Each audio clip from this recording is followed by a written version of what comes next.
Shalom, selamat malam. Apa kabarnya? What a privilege, suatu sukacita sekali untuk kita bisa berjumpa lagi di dalam Anugerah Fellowship. Setelah beberapa minggu terakhir ini, setiap hampir Kamis malam kami selalu isi dengan live streaming dari Good News program. Nah, Bapak Ibu sekalian, malam ini ada dua macam cara untuk Bapak Ibu sekalian bisa menyaksikan ibadah Anugerah Fellowship. Yang nomor satu tentunya seperti biasa Anda menyaksikan melalui Facebook Live. Nah, ini saya menyapa banyak sekali teman-teman yang namanya very familiar, saudara ya, yang sudah online dari tadi. Tentunya Debbie Katarina, ini istri saya, pasti penonton setia atau jemaat setia ini ya. Kemudian ada Michael Londah, kemudian ada Jonathan Boone, ada Herianto Cheng, ini adalah seorang hamba Tuhan dari Tanjung Pinang, seorang sahabat baik juga. Ada Insos Papua, ini dari Batu Rubi atau dari Luwuk ini ya. Kemudian Ibu Gina Sumaiku, kemudian listen to this. Pastor Budi Maria Yuwono, tahu nggak dari mana ini? Dari Los Angeles guys. Oke, puji Tuhan. Jadi malam ini di Los Angeles tentunya udah pagi hari, sekitar kalau saya nggak salah mungkin jam berapa nih ya di sana ya. I think it's about maybe jam 6 atau jam 7 pagi di Los Angeles. Kemudian Ibu Jenti dari Bekasi, kemudian Rico White, wah ini pasti putih banget orangnya. Kemudian ada Ibu Wiwi Yohana, Pastor Hendru Sahetapi, Inyong Christian, Sally Barus, Anita Sutanti Hendrata. Ini salah satu daripada jemaat setia juga karena mama saya. Suito Adi, and listen to this guys. I want to greet Pastor Francis Ng from Singapore. This is my dear friend. So Pastor Francis, every Thursday night what we are doing is, we are doing Anugerah Fellowship so that either Debbie or I or somebody else is going to preach the word of God. And what a privilege to have you in our church tonight. Haleluya. Also menyapa Ruth Kristiani ya, San Miarjo. Kemudian Moses Francisco, ini dari Lombok guys, keren banget. Suito Adi dari Lampung, ini keren banget. Listen. Ibu Oli Gibbins, dari mana tahu nggak? Dari Brisbane, Australia guys, keren banget ya. Kemudian siapa lagi nih? Ada Cynthia Elizabeth. Kemudian Ibu Eni Siburian, ini tahu nggak siapa? Ini mamanya tadi yang main bass guys. Oke, keren banget dari Bekasi. Oke, Bapak Koli Daud Lonto dari Manado. Terus kemudian ada banyak lagi, yuk kita saling bertegur sapa. Memang ini adalah cara baru Tuhan bekerja sehingga dari seluruh dunia Anugerah Ministries have become a melting pot gitu ya. Tempat peleburan di mana anak-anak Tuhan dari berbagai macam denominasi, dari berbagai macam gereja, dari seluruh penjuru dunia kita bisa berkumpul. Dan kemudian ada cara satu lagi yang kami lagi inovasikan, menyapa. Yuk menyapa setiap daripada teman-teman yang menyaksikan dari IG Live saya ya. Jadi puji Tuhan guys, ini handphone saya, kita nggak lagi IG Live dari handphone tetapi dari professional kamera. Dan tentunya kita percaya siapapun Anda, ada beberapa orang yang lagi nonton nih, yuk kita ramekan karena ini cara yang masih baru. Ada beberapa orang yang sudah menonton nih ya, ada Gabriela Lengkong ya, puji Tuhan, ada beberapa orang lain, dari David Lodri, dari IG Live. Yuk sebarkan kepada teman-teman karena dengan cara yang seperti ini, cara yang baru kita dari Anugerah Ministries, kami akan terus berinovasi. Karena di abad 21 ini puji Tuhan bahwa Tuhan mengizinkan teknologi sudah sedemikian cukup maju dan kita anak-anak Tuhan harus menjadi penguasa daripada teknologi. Yang percaya kita ketikan anak Tuhan harus menjadi penguasa teknologi. Haleluya. Nah, what a privilege. Malam ini saya akan membagikan satu kebenaran firman Tuhan dengan judul yaitu Trusting God. Nah, bagaimana dengan Anda? Apakah Anda sudah terus mempercayai Tuhan di dalam kehidupanmu pada zaman ini? Saya percaya bahwa kata-kata mempercayai Tuhan ini tentunya adalah sesuatu kata-kata yang wajib. Apalagi kita tinggal di satu negara NKRI, saudara ya, di mana sila pertama daripada Pancasila dikatakan bahwa ketuhanan itu yang Maha Esa. Namun demikian tentunya kita tahu bahwa pada prakteknya di masa-masa yang tidak mudah, di mana mungkin ada anggota keluarga yang sakit, orang tua atau misalnya anak yang sudah meninggal karena COVID, atau mungkin karena bisnis yang lagi terganggu, atau mungkin ada hal-hal lain, kehilangan pekerjaan. Sehingga saudara sekalian, kata-kata mempercayai Tuhan itu tidak lagi menjadi sesuatu yang mudah sekali. Nah, oleh karena itu saya percaya bahwa firman Tuhan malam ini akan memberikan jawaban buat kehidupan kita. Mari Bapak Ibu sekalian, saya mengundang Anda untuk melihat kebenaran firman Tuhan bersama-sama. Saya mengajak Anda untuk membaca daripada kitab Matius 14. Kita melihat saudara ya, ini ayat yang cukup panjang, saudara ya. Matius 14 ayat 22 sampai dengan 33. Yang siap, mari kita baca bersama-sama, 2, 3. Sesudah itu Yesus segera memerintahkan murid-muridnya naik ke perahu dan mendahulinya ke seberang. Sementara itu ia menyuruh orang banyak pulang. Ayat 23, dan setelah orang banyak itu disuruhnya pulang, Yesus naik ke atas bukit untuk berdoa seorang diri. Ketika hari sudah malam, ia sendirian di situ. Perahu murid-muridnya sudah beberapa mil jauhnya dari pantai dan diombang-ambingkan gelombang karena angin sakal. Kira-kira jam 3 malam, datanglah Yesus kepada mereka berjalan di atas air. Ayat 26. Ketika murid-muridnya melihat dia berjalan di atas air, mereka terkejut dan berseru, "Itu hantu!" Lalu berteriak-teriak karena takut. 27, tetapi segera Yesus berkata kepada mereka, "Tenanglah, aku ini, jangan takut." Ayat 28. Lalu Petrus berseru dan menjawab dia, "Tuhan, apabila engkau itu, suruhlah aku datang kepadamu berjalan di atas air." Kata Yesus, "Datanglah." Maka Petrus turun dari perahu dan berjalan di atas air mendapatkan Yesus. Ayat 30. Tetapi ketika dirasanya tiupan angin, takutlah ia dan mulai tenggelam lalu berteriak, "Tuhan, tolong aku." Ayat 31. Segera Yesus mengulurkan tangannya, memegang dia dan berkata, "Hai orang yang kurang percaya, mengapa engkau bimbang?" 32. Lalu mereka naik ke perahu dan angin pun reda. Dan orang-orang yang ada di perahu menyembah dia, katanya, "Sesungguhnya engkau adalah anak Allah." Haleluya. Saudara, kita tahu bahwa cerita ini adalah cerita yang keren sekali gitu ya. Setiap daripada kita pada waktu membaca ayat-ayat ini dan kemudian kita pasti terkagum. Beberapa daripada kita mungkin bertanya, kok bisa? Karena secara ilmu fisika pada waktu seseorang itu ada di atas air adalah ada hukum gravitasi yang kemudian akan berlaku di mana orang itu yang massa berat jenisnya itu lebih berat daripada air pasti tenggelam. Karena kita bukan kapal, kalau kapal bisa ngapung karena itu adalah ilmu apung, saudara ya. Nah tetapi pertanyaannya, pada waktu Tuhan Yesus lewat di sana dan kemudian ada salah satu daripada 12 murid, itu kemudian meresponi daripada apa yang dia saksikan. Nah jemaat sekalian, ini yang kita ketahui bahwa kehidupan kita pada saat ini mirip sekali dengan apa yang terjadi pada kondisi murid-murid pada saat itu. Nah saudara, kalau engkau lihat pada kitab Matius 14, coba lihat saudara ya, nanti kalau saudara ada waktu saudara lihat sebelumnya, baru saja Tuhan Yesus itu memberikan makan kepada 5.000 orang. Dan bahkan saudara ya, dikatakan ada sisanya 12 bakul, keren banget gak ya? Sesuatu yang perkasa, hanya dengan 5 roti 2 ikan, Tuhan Yesus bersama dengan murid-muridnya itu memberi makan begitu banyak orang.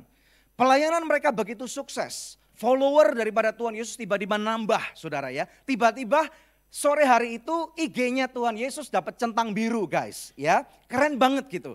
Tetapi kemudian Tuhan Yesus berkata, you guys pergi dulu deh gitu ya. Literally I want to pray, kata Tuhan Yesus, karena ini Jakarta Selatan guys ya. Nah kemudian Tuhan Yesus berkata, kalian pergi dulu deh, saya mau berdoa. Dan kemudian setelah murid-muridnya pergi supaya mereka bisa melanjutkan perjalanannya. Tetapi di saat itu, katakan di saat itu, ada angin ribut yang begitu kuat sekali. Nah banyak daripada kita, ini yang saya kira, mungkin juga termasuk saya. Ya saya tidak bisa bilang hanya Anda. Banyak daripada kita masih termangu untuk melihat apa yang menjadi keberhasilan kita di tahun 2019.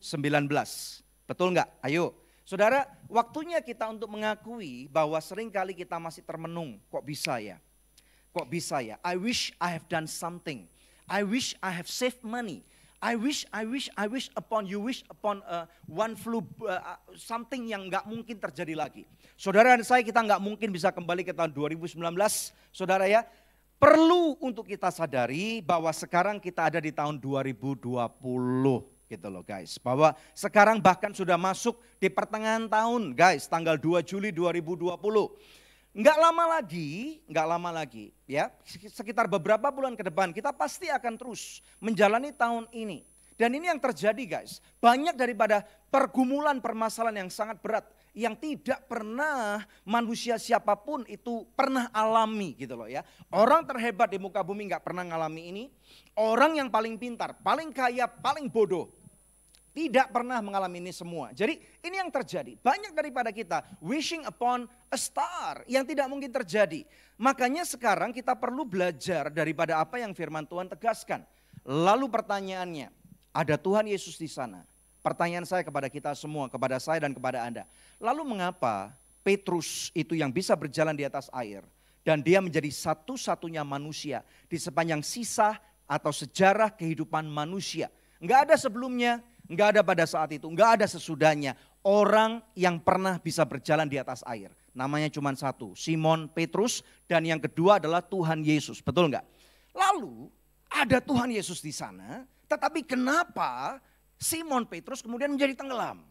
Nah, nanti saya akan jawab di akhir daripada khotbah ini, karena kita akan belajar beberapa poin-poin yang sangat penting di dalam kehidupan kita. Haleluya, puji nama Tuhan. Apakah saudara diberkati dengan kebenaran firman Tuhan? Kalau diberkati katakan saya mau belajar. Anda bisa share. Yuk, banyak orang-orang di luar sana yang mereka pikir mereka itu percaya kepada Tuhan. Tetapi banyak daripada mereka yang kemudian masih menyadari bahwa mereka sekarang ini mungkin pahit banget dengan Tuhan. Mereka marah gitu ya. Gampang ikut Tuhan pada waktu segala sesuatu itu indah dan mudah. Tetapi satu hubungan yang sangat baik itu perlu diuji ya. Mari kita belajar kata-kata trust. Nah, di dalam kosakata bahasa Inggris ada dua kata-kata yang mempunyai arti yang sama. Yang pertama yaitu believe, yang kedua adalah trust. Mari kita lihat bedanya apa nih saudara. Ya, kata-kata believe dalam bahasa Indonesia ini sayangnya tidak bisa dipecahkan lebih dalam. Ya, mari kita lihat dulu. Believe adalah accept something is true, especially without proof. Artinya apa? Menerima bahwa sesuatu atau seseorang itu benar walaupun tidak ada bukti. Ya, tetapi trust ini kita lihat coba. Believe in the reliability, truth, or ability of. Artinya apa? Trust itu adalah percaya akan kehandalan, kebenaran atau kemampuan dari entah dari seseorang, dari institusi, dari satu lembaga, dari pemerintah, atau kepada Tuhan atau kepada satu benda. Nah, makanya itu Bapak Ibu sekalian, kita mesti mengerti ini bahwa artinya antara believe itu artinya kita percaya dalam level iman. Ingat ya, definisi daripada iman adalah kita percaya namun kita nggak melihat. Dan kita tahu bahwa iman itu dasar daripada semua pengharapan. That's belief. Itu yang dikatakan what is your belief system, saudara ya. Nah, tetapi malam ini I'm not going to talk too much about belief. But tonight I want to speak deep about trust. Mari kita berbicara lebih dalam tentang trust, saudara ya. Trust itu artinya percaya dalam bentuk tindakan. Nah, Anda bisa garis bawah kalau if you are taking notes. Penting sekali dalam kita mendengarkan firman Tuhan gak cuma angin lalu gitu saudara ya. Take notes atau mungkin karena ini direkam saudara nanti saudara boleh berulang. Saudara bisa lihat dari Facebook kami, dari IG Live dan yang macam-macam saudara ya. Supaya ini bisa Anda ulang kembali. Percaya dalam bentuk tindakan yang menunjukkan ketergantungan pada karakter atau kemampuan seseorang atas suatu keadaan tertentu. Ini mirip kan? So this is very relevant kepada apa yang sedang kita alami. Saudara, saya tidak tahu permasalahanmu apa. Mungkin di antara saudara ada orang-orang yang perusahaan saudara literally you are going to go bankrupt, saudara. Ini kata-kata literally benar loh ya. Bukan karena saya ada di Jakarta Selatan, bukan gitu saudara ya. Tetapi literally some of you are going to go bankrupt. Some of you probably are really sick. Mungkin ada sakit kanker, leukemia, demam berdarah yang akut saudara ya. Harus mungkin ada yang kakinya harus kena amputasi karena kecelakaan. Atau mungkin kehilangan pekerjaan. Atau beberapa daripada orang-orang tertentu pernikahanmu mungkin sekarang ada di ujung tanduk. Karena ada sesuatu perbuatan-perbuatan dari orang lain atau kebodohan-kebodohan Anda dan kemudian sehingga istrimu atau suamimu enggak lagi percaya akan ucapan mulutmu. Saudara, sekarang waktunya kita belajar untuk tidak mengandalkan kekuatan kita sendiri. Don't trust yourself. Jangan terus percaya kepada dirimu. Kenapa? Nanti saya akan tunjukkan saudara. Jadi sebenarnya definisi daripada trust itu apa sih? Saudara, simpel-simpel aja ya.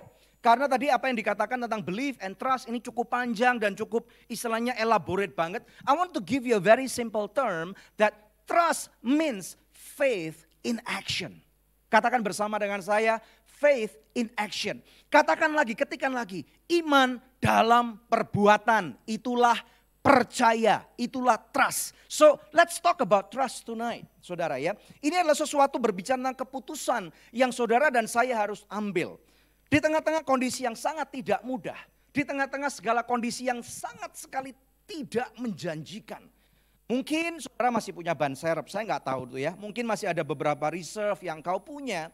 Tetapi beberapa reserve saudara mungkin dalam beberapa bulan akan kering, akan habis saudara ya. Ingat, Alkitab pun pernah mengatakan ada Yusuf orang yang sangat hebat. Tetapi justru Tuhan mengatakan 7 tahun ada masa kelimpahan.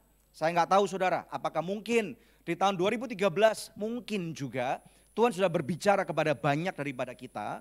Tetapi mungkin kita mengeraskan telinga, menutup hati kita. Tuhan sudah mengatakan there would be 7 years of prosperity sampai 2020 atau 2019 saudara. Tetapi kemudian there will be 7 years of famine, kita nggak pernah tahu.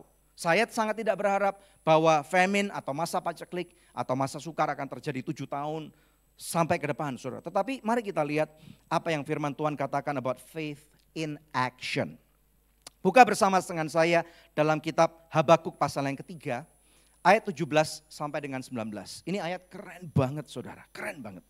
Saya akan bacakan untuk saudara perlahan-lahan supaya kita nggak keburu-buru ya. Habakuk 3, 17 sampai dengan 19. Firman Tuhan berkata, sekalipun pohon ara tidak berbunga, pohon anggur tidak berbuah, hasil pohon zaitun mengecewakan, sekalipun ladang-ladang tidak menghasilkan bahan makanan, kambing domba terhalau dari kurungan, dan tidak ada lembu sapi dalam kandang. Saudara mungkin berandai-andai atau berpikir ini ngapain sih Habakuk ini? Habakuk ini siapa sih guys? Habakuk itu adalah seorang nabi yang Tuhan pakai di zaman perjanjian lama. Dan waktu itu kita harus tahu bahwa orang-orang Israel itu lagi dibuang dalam suatu pembuangan saudara ya. Tentunya dalam kondisi seperti itu pasti lebih gak enak daripada kondisi kebanyakan daripada kita. Di mana mereka mengalami tekanan-tekanan yang sangat hebat. Bahkan pada waktu mereka mungkin mendengarkan kisah daripada orang tua, nenek moyang, menceritakan tentang kebesaran Tuhan, melewati Laut Merah, Tuhan membelah Laut Merah, kemudian memberikan mana, memberikan air saudara ya, membangkitkan mungkin orang-orang yang mati saudara. Mereka kemudian bertanya, how is it possible? Katanya Tuhan baik, tetapi sekarang ada di mana? Coba kita lihat ada beberapa kata-kata yang saya mau kulik nih bersama dengan saudara. Yuk kita ngulik Alkitab, malam ini kita belajar Alkitab guys. So I just want to teach you the Bible gitu ya. Karena firman Tuhan perlu menjadi kekuatan buat kehidupan kita. Yuk kita kulik. Ayat 17, sekalipun pohon ara tidak berbunga. Kenapa tuh firman Tuhan menuliskan ada pohon ara, ada pohon anggur, ada pohon zaitun, ada ladang-ladang tidak menghasilkan. Tadi saya pelajari ini dan saya menemukan ternyata ada 7 buah penting di adat orang Yahudi. Ada 7 buah. Saudara kata-kata 7 ini saya tahu angka 7 adalah angka kesempurnaan Tuhan, but that's not the goal, that's not the context. Ini ibaratnya adalah 9 bahan kebutuhan pokok nasional kita Indonesia. Ada sembako ya. Sembako itu bukan barang saudara. Sembako itu bagi Anda yang tidak tahu. Singkatannya adalah 9 kebutuhan bahan pokok. Kalau Anda nggak tahu dan sekarang baru tahu Anda bisa ketik tuh. Ternyata baru tahu arti sembako. Yolanda tahu nggak? Oh tahu. Untung tahu Yolanda. Puji Tuhan. Oh baru dikasih tahu. Oke. Puji Tuhan. Saudara ada 7 sembako orang Yahudi yang sangat penting, yang merupakan kebutuhan hasrat hidup orang banyak, kebutuhan dasar mereka. Ini berarti kebutuhan primer nih saudara ya. Yang pertama adalah gandum. Saudara ya, kita lihat gandum. Ini mungkin gak berurutan dari apa yang disebutkan oleh Habakuk, tetapi ini artinya. Ternyata gandum atau bahasa Inggrisnya wheat, it represents tentang kebaikan, favor.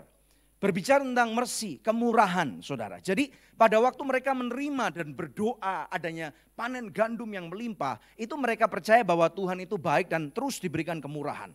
Pada waktu itu gandum dikatakan ladang-ladang tidak menghasilkan. Jadi panen gandum gagal, hancur. Jelai yang kedua saudara adalah barley bahasa Inggrisnya ya. Ternyata jelai atau barley ini mempunyai makna penguasaan diri. Wah keren banget, saya juga baru wow keren banget. Saudara banyak-banyak makan barley supaya tensi darah saudara nggak naik. Nah ini penting sekali di masa kini, di masa pandemik ini saudara supaya kita nggak cepat istilahnya itu tersulut akan emosi kemarahan kita nggak menjadi reaktif gitu ya. Kita belajar dari apa yang firman Tuhan katakan. Jelai atau barley adalah simbol daripada penguasaan diri. Yang ketiga, ini keren banget. Anggur atau grapes, ini dikatakan ditunjukkan oleh Habakuk tadi. Anggur atau grapes ini adalah simbol daripada keindahan, splendor, the beauty, saudara ya. Indah gitu. Nah kemudian berikutnya, berarti sudah nggak ada keindahan. Arah, buah arah atau figs. Artinya adalah endurance, ketahanan, umur panjang. Dikatakan pohon ara udah nggak berbuah. Jadi mereka udah give up guys. Udah nggak ada lagi tenaga yang tersisa gitu loh. Nggak ada umur panjang sudahan. Kemudian berikutnya, delima. Memang nggak disebutkan secara eksplisit. Delima adalah pomegranates, artinya kejayaan dan mahkota. Saudara kalau pergi ke toko-toko di Indonesia, mungkin ke supermarket, delima itu mahal banget guys. Ya, delima itu gampang sekali ditemukan di Timur Tengah karena mungkin nature-nya aslinya dari sana. Tetapi di negara tropis seperti Indonesia, pomegranates atau delima itu mahal banget guys. Karena itu artinya adalah kejayaan dan mahkota. Saya dengar katanya delima itu juga khasiatnya sangat tinggi banget. Next, zaitun atau buah olive ya. Ini artinya adalah apa? Kekuatan. Dasar, fondasi. Mereka berkata pohon ara sudah nggak lagi berbunga, pohon anggur tidak berbuah, pohon zaitun mengecewakan, dasar mereka udah hancur. Mereka udah nggak punya lagi basis kepercayaan. Mereka udah istilahnya nyinyir pada waktu orang tua mendengarkan God is good. Anak muda nyinyir, apaan? Brrr, gitu. Gitu nggak mungkin, Tuhan nggak mungkin baik. If God is good, how can He let COVID-19 on? Bagaimana mungkin orang yang kita kasih bisa meninggal? Bagaimana mungkin kekasih hati kita bisa meninggal karena COVID-19 kalau Tuhan baik? Saudara, ini pertanyaan daripada banyak orang yang mengalami begitu masa kepahitan. Dan kemudian buah yang terakhir adalah kurma atau dates. Saudara, ini berbicara tentang teritorial dan kerajaan. Jadi ada 7 daripada buah penting daripada orang-orang Yahudi yang disebutkan oleh Habakuk yang pada waktu itu mereka sudah nggak punya. Saya nggak tahu apa yang saudara punya pada hari ini. Saya nggak tahu saudara. Banyak daripada kita mungkin udah hampir habis tenaga kita. Mungkin reserve-mu tinggal 1 bulan. Mungkin beberapa daripada saudara reserve-mu tinggal 2 minggu. Saya pernah khotbahkan tentang janda Sarfat. Dan Sarfat itu artinya adalah to purify. Musim-musim ini kita lagi mengalami pemulihan daripada Tuhan. Tetapi saudara, hari-hari ini mungkin kita berkata, mungkin 2 bulan lalu kita berkata, bentar lagi selesai. Ternyata udah masuk bulan Juli, pandemik juga nggak berakhir. Memang jalanan sudah macet. Saya tinggal di kota Jakarta sejak tahun 2005. Konon katanya, mau tahu kondisi Jakarta bagaimana? Lihat jalannya. Kalau jalannya sepi, kalau bukan hari Minggu, bukan Lebaran, bukan Tahun Baru. Guys, itu bahaya besar. Tetapi kalau jalannya semakin macet, berarti perekonomian Jakarta moncer. Tetapi sekarang enggak bisa guys. Jakarta rame, tetapi uang seret banget gitu. Betul enggak? Nah makanya Bapak Ibu sekalian, sekarang ini tidak ada lagi yang tersisa yang dapat kita banggakan. I cannot be proud of what I have been doing, karena sekarang ini pun saya juga mengalami banyak kegagalan. Saya mengalami tembok-tembok yang terus menghantam kehidupan pelayanan kami dan itu tidak mudah. Namun kita mau belajar daripada kebenaran firman Tuhan. Karena firman Tuhan adalah the truth, kebenaran yang absolut. Coba lihat, kita belajar daripada seorang nabi yang bernama Habakuk ini. Apa yang faith in action dia? Katakan faith in action. Ayat 18. Baca bersama dengan saya, 2, 3. Namun aku akan bersorak-sorak di dalam Tuhan. Ada amin saudara ya. Jadi inilah orang yang percaya. Faith in action adalah pada waktu engkau tidak punya apa-apa. Pada waktu tabunganmu sudah tinggal 1 hari. Pada waktu perusahaanmu sudah hampir bangkrut saudara. Mungkin you got job retrenchment. Mungkin saudara kena PHK. Mungkin apapun yang kau punya sudah habis saudara. Namun Habakuk menuliskan. Namun aku akan bersorak-sorak di dalam Tuhan. Beria-ria di dalam Allah yang menyelamatkan aku. Yang percaya katakan amin. Ayat 19. Allah Tuhanku itu kekuatanku. Ia membuat kakiku seperti kaki rusa. Ia membiarkan aku berjejak di bukit-bukitku. Yang percaya katakan amin. Saudara, bagaimanapun Anda menyaksikan kebaktian ini, Anda boleh ketikkan bahwa Tuhanku adalah penyelamatku. Dialah gunung batuku. Dia tidak akan pernah melepaskan aku. Dia tidak akan pernah melupakan aku. Yang percaya, saya ajak Anda untuk melihat di mana Anda menyaksikan kebaktian ini. Anda boleh lompat-lompat dan berkata, yes, aku akan bersorak-sorak karena Tuhanku hidup. Dia dahsyat, dia perkasa. Haleluya. Ada amin saudara. Puji Tuhan. Itulah faith in action. Saudara, mari kita lihat lebih dalam lagi. Kita lihat daripada ayat yang lain. Ada amin. Saya berdoa dan berharap dari apa yang kita pelajari pada malam hari ini. Ini akan menguatkan saudara, akan trigger, akan inspire you saudara. Bagaimana kita harus selayaknya percaya atas apa yang Tuhan Yesus kerjakan buat kita. Lihat bersama dengan saya. Haleluya. Mazmur 20. Kita melihat daripada ayat yang ke-7 sampai ke-8. Saudara, saya akan kutip Alkitab bahasa Inggris dulu. Karena Alkitab bahasa Inggris memang lebih jelas. Mari kita lihat ayat yang ke-7 dan ke-8. Firman Tuhan berkata, some trust in chariots and some in horses, but we trust in the name of the Lord our God. They collapse and fall, but we rise and stand upright. Saudara, di dalam Alkitab bahasa Indonesia tidak dituliskan percaya, tetapi dituliskan memegahkan. Ya, saudara, artinya I'm proud of what God is doing gitu ya. Ayat 8, orang ini memegahkan kereta dan orang itu memegahkan kuda. Tetapi kita bermegah dalam nama Tuhan Allah kita. Ayat 9, mereka rebah dan jatuh, tetapi kita bangun berdiri dan tetap tegak. Saudara, mari kita lihat perbedaan. Kenapa ada some people trusted in their chariots. Beberapa mungkin percaya akan Mercedes-Benz mereka, BMW mereka, saudara, Ferrari mereka, Lamborghini, Deposito mereka, jet pribadi Gulfstream mereka, saudara. But I choose to trust in the name of the Lord God of hosts. Mari lihat kita bedanya, apa arti percayanya.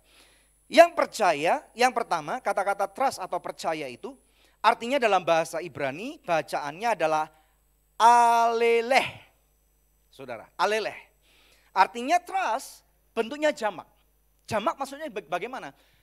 Maksudnya itu saya percaya akan dua hal at the same time. Tujuannya apa? Ban serep. Katakan ban serep, saudara. Ketikan ban serep. Nah saudara, percaya kepada Tuhan, kita nggak bisa jadikan Tuhan itu sebagai ban serep. Kalau engkau nggak sembuh, engkau ke dukun, itu ban serep namanya Tuhan Yesus. Kalau saudara misalnya, saudara berkata mungkin saudara udah ancam Tuhan, gereja gua nih tanggal 5 Juli nanti udah buka Tuhan. Tetapi kalau tanggal 3 atau tanggal 4 besok, gua akan kena PHK, berarti gua nggak percaya sama lu Tuhan. Itu berarti saudara buat Tuhan sebagai ban serep saudara. Ya, inilah yang dikatakan, tetapi trust yang kedua, dikatakan trust ini memiliki arti saukar. Saukar itu bacaannya saudara ya. Saudara di sini kata-kata saukar ini artinya trust and act upon. Tidak ragu. Faith in action. Ada amin gak? Jadi saudara, orang-orang kalau saudara lihat kadang-kadang Tuhan gak fair banget Tuhan. Orang itu gak pernah ke gereja. Orang itu sangat nyinyir sekali dengan kebenaran. Orang itu bahkan gak pernah mau nolong orang. Orang itu bahkan berselingkuh. Tuhan, orang itu nipu istrinya, orang itu nipu suaminya, bukan orang lain yang ditipu. Tapi mertuanya ditipu, dimakan Tuhan bermiliar-miliar. Tapi kenapa kok masih sugih? Saudara dengar baik-baik. Kepercayaan kita tidak diandalkan atau tidak dilandaskan dengan berapa jumlah uang yang saudara punya. Tetapi atas apa yang Tuhan Yesus sudah kerjakan di atas kayu salib. Makanya Bapak Ibu sekalian di sini dikatakan they collapse and fail. Orang yang mengenalkan kekayaan, orang mengenalkan kepintaran, there will be a time kita pasti akan kolaps, akan pingsan. Saudara, kita nggak punya jawaban, kita kemudian akan melihat saudara. Ada berapa banyak saudara orang-orang yang dia pikir bisa hire profesor, doktor yang terhebat.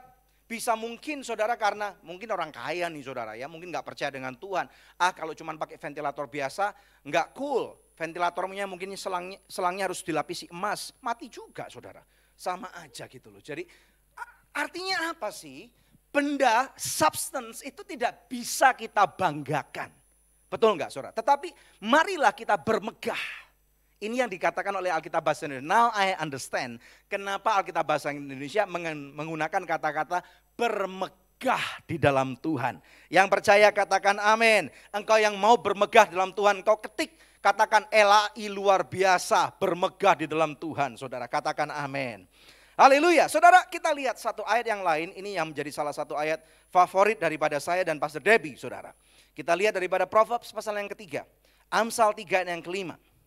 Haleluya. Firman Tuhan dengan jelas berkata, trust in the Lord with all your heart and do not lean on your own understanding. Saudara ya. Nah di sini kata-katanya keren banget. Keluarkan. Dikatakan bahwa artinya trust itu artinya bautak. Saudara, keren banget. Ya, ini kata-kata bautak ini artinya reliance, bergantung, pasrah. Mana nih keluarnya? Halo, keluarkan tolong. Ya, saudara coba lihat nih. Ada satu kata-kata yang mirip banget, bautak. Saudara, sounds familiar enggak? Sounds familiar enggak? Saudara yang orang Batak harusnya bangga banget nih. Wah, gua orang Batak itu artinya percaya kepada Tuhan. Katakan Batak percaya kepada Tuhan. Artinya tuh reliance, bergantung, pasrah. Saudara, ayat ini keren banget.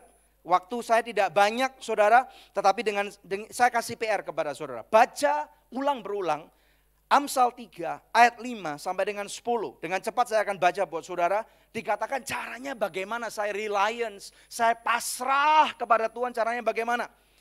Nomor 6, akui dia di dalam segala lakumu, maka ia akan meluruskan jalanmu. Ayat 7, janganlah engkau menganggap dirimu sendiri bijak, takutlah akan Tuhan dan jauhlah kejahatan. Itulah yang menyembuhkan tubuhmu dan menyegarkan tulang-tulangmu. 9, keren banget, dengar baik-baik. Muliakan Tuhan dengan hartamu guys. Ya, dan dengan hasil pertama dari hasil penghasilanmu, maka lumbung-lumbungmu akan diisi penuh sampai melimpah-limpah dan bejana pemerahanmu akan meluap dengan air buah anggurnya. Yang percaya katakan amin. Can I share something? Boleh nggak dah saya share sesuatu? Tadi mama saya, dari kemarin sih udah cari saya. Saya tanya kenapa mah gitu ya. Kadang-kadang kan anak kalau cari mamanya ilfil gitu saudara ya. Kenapa mah gitu, malam-malam lagi saudara. Dia bilang ini loh ada mantan pembantu rumah tangganya cari mama saya. Ini live testimony guys, you got to hear this. Terus kemudian mama saya tanya kenapa gitu ya. Dia bilang, Bu, saya itu janji kepada Tuhan melalui ibu bahwa saya akan memberikan persepuluhan saya. Saudara ini pembantu rumah tangga, saya tidak, atau ASN ya, betul nggak ASN? Asisten? Oh ART, maaf ASN, ART saudara ya. Ini ART saudara ya. Nah kemudian dia berjanji, dia bilang gini beberapa bulan yang silam, kalau saya sudah terima gaji, saya akan berikan persepuluhan gitu. Terus maka ibu ini nyari mama saya. Dan dari kemarin udah dicari, tanya nomor rekening daripada gereja kami, kemudian dikasih. Dan tadi siang saudara, you know what? Saya dikasih mama saya bukti transfer dari ibu ini. Jumlahnya saudara tidak perlu disebutkan. Dan saya mengingat saudara, ini saya terunyuh banget, saya cerita seperti ini. Saya mengingat ada seorang janda tua, ibu ini bukan janda tua. Tetapi Tuhan Yesus encounter suatu kali, ada seorang janda tua yang dikatakan memberi, yang diberi berapa sih saudara? Cuma 2 koin, katakan 2 koin. Dan di sana ada berbagai macam orang yang mungkin naik Ferrari, naik Lamborghini, pakai jamnya mahal-mahal, pakai Rolex, pakai macam-macam, bawa tasnya yang mungkin itu saudara merek-merek tertentu saudara ya mahal banget. Dan mereka memberinya dengan sukacita banget, saudara mungkin dengan iPhone mereka bisa QRIS, saudara bisa macam-macam. Tapi janda ini dengan gemetar masukkan di kotak koin. Dan Tuhan Yesus melihat itu. Dan Tuhan Yesus melihat kepada murid-muridnya dan berkata, tahu nggak lu guys? Tuhan Yesus berkata bahwa janda itu literally memberikan lebih banyak daripada orang-orang kaya itu. Saudara saya terenyuh banget. Dan saya katakan I'm going to preach about this. I'm going to share testimony. Ini bukan tentang persepuluhan. I'm not preaching about tithes. Belum guys. Nanti saudara pingsan kalau kita khotbah tentang persepuluhan. Tenang guys, saya nggak khotbah tentang persepuluhan. Tetapi apa yang ibu ini lakukan, this is an act of faith. Faith in action. Apa tingkah saudara? Apa lakumu? Bagaimana caramu berbicara? Apakah saudara sudah belajar untuk menyelaraskan kebenaranmu dengan kebenaran firman Tuhan? Apakah saudara engkau sudah menyelaraskan cara engkau berbisnis dengan kebenaran firman Tuhan saudara? Haleluya. Jadi makanya Bapak Ibu sekalian sekarang waktunya kita kembali kepada apa yang Tuhan katakan. Saya akan tutup dengan ini saudara ya. Bagaimana supaya kita tidak goyah atau percaya sampai akhir? Yang pertama tentunya dengan cepat. Saudara, kita tahu bahwa we need to focus on Jesus Christ. Fokuslah kepada Tuhan Yesus. Simon Petrus awalnya dia eye lock, saudara, mata dengan mata, terpaku dengan Tuhan Yesus. Dia dengan gagah berani berjalan di atas air, saudara. Tetapi kemudian angin ribut, COVID datang. COVID itu hanya cuman membuktikan bagaimana dalamnya iman saudara dan saya. Apakah selama ini kita berkata, I trust you Lord, itu karena ada di icing on the cake? Apakah ada creme de la creme yang Tuhan sudah kasih kepada saudara? Atau karena saudara benar-benar percaya kepada Tuhan? Saudara, kemudian Simon Petrus tenggelam pada waktu dia lebih berfokus kepada angin. Telinganya, matanya, saudara merasakan semua air itu dan kemudian dia tenggelam. Yang kedua, yuk kita berserah kepada tuntunan Roh Kudus. Saya yakin akan ada teologi-teologi, bukan kemakmuran, tetapi saya percaya hal-hal yang Tuhan katakan dengan cara yang baru yang tidak pernah orang terima sebelumnya. Roh Kudus itu beradaptasi. Roh Kudus tahu tentang apa yang akan terjadi. Dengar baik-baik. Ada satu ayat dalam firman Tuhan, dalam kitab Yesaya mengatakan, Tuhan tahu titik awal atau titik akhir daripada permasalahan saudara. Dari awalnya dia udah tahu, saudara, ya. Makanya itu kemudian yang ketiga, berakarlah kepada gereja lokal. Saudara. Jadi saya mengundang saudara, bagi Anda yang tidak selama ini nggak pernah saudara punya gereja lokal, yuk kita gereja online sama-sama yuk. Sama-sama aja saudara. Supaya apa? Kita bisa menanam dalam kehidupan saudara dan kemudian pada waktu engkau bercokol, walaupun cuma di dalam rumah, walaupun mungkin selama 3 tahun ke depan saudara nggak akan pernah datang ke Anugerah Church Storehouse, tetapi dengan cara yang baru ini ada kesempatan engkau akan berakar dan pada waktu engkau berakar engkau akan kokoh dan hidupmu akan tangguh, engkau akan berbuah lebat, nama Tuhan akan dipermuliakan. Yang percaya katakan amin. Mungkin saudara ada di Afrika, mungkin ada di Australia, mungkin ada di Belanda, mungkin ada di Jawa Tengah, saudara.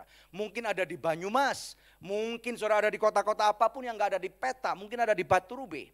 Yuk kita bersama-sama kita muliakan Tuhan, menjadi bagian daripada kerajaan surga. Yang terakhir, mari kita punya pertemanan yang sehat. Karena kita tahu saudara, pertemanan yang sehat ini sangat diperlukan pada hari-hari ini.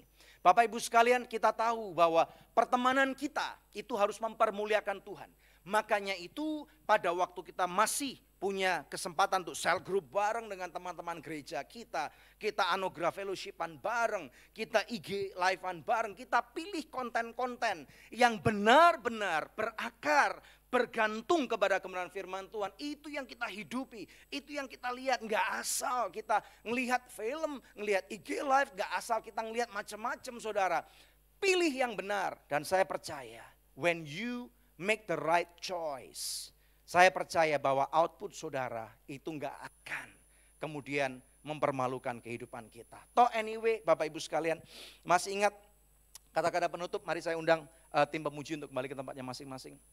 Masih ingat pada waktu tadi saya katakan ada satu kata percaya yang dimana kita nggak pakai ban serep. I trust the Lord. Hanya cuma satu kaki, nggak cuma satu kaki di kanan, satu kaki di kiri, tapi 2 kaki kita berpaku kepada kebenaran Tuhan. Kalaupun gagal, Tuhan kalau mati, kalau bangkrut bagaimana? Ya udah, serahkan kepada Tuhan. Karena Tuhan yang punya. Sama seperti apa yang Ayub pernah katakan. Tuhan yang memberi dan dia yang sanggup memanggil. Saya tidak bisa berjanji bahwa everything is going to be alright. Saudara, maybe things will not be alright. Inilah yang sekarang sedang terjadi. The cold hard truth, satu kenyataan yang tidak mudah yang kita semua harus alami saudara. Tetapi saya percaya when things are going to go wrong, pada waktu segala sesuatu tidak menjadi lebih mudah, when things are going to be very hard, even harder than beberapa bulan yang lalu, percayalah satu hal yang saya percayai, bahwa Tuhan sedang membangun kehidupan saudara. Tuhan sedang memoles kehidupanmu, sendi-sendi kokoh daripada tulang-tulang kehidupanmu. Imanmu lagi dibangun oleh kebenaran firman Tuhan. Dan tepat pada waktunya nama Tuhan akan dipermuliakan. Dan kalaupun kita nggak pernah melihat hari kemenangan itu, saya percaya nama kita sudah tercatat dalam kitab kehidupan. Orang-orang yang sudah mendahului kita, ada beberapa orang yang saya kenal sudah meninggal karena COVID. Saudara, tetapi firman Tuhan mengatakan, diberkatilah orang-orang yang sudah terlebih dahulu meninggal di dalam Tuhan. nama mereka sudah tercatat dalam kitab kehidupan. Dan itulah arti sesungguhnya daripada trusting the Lord.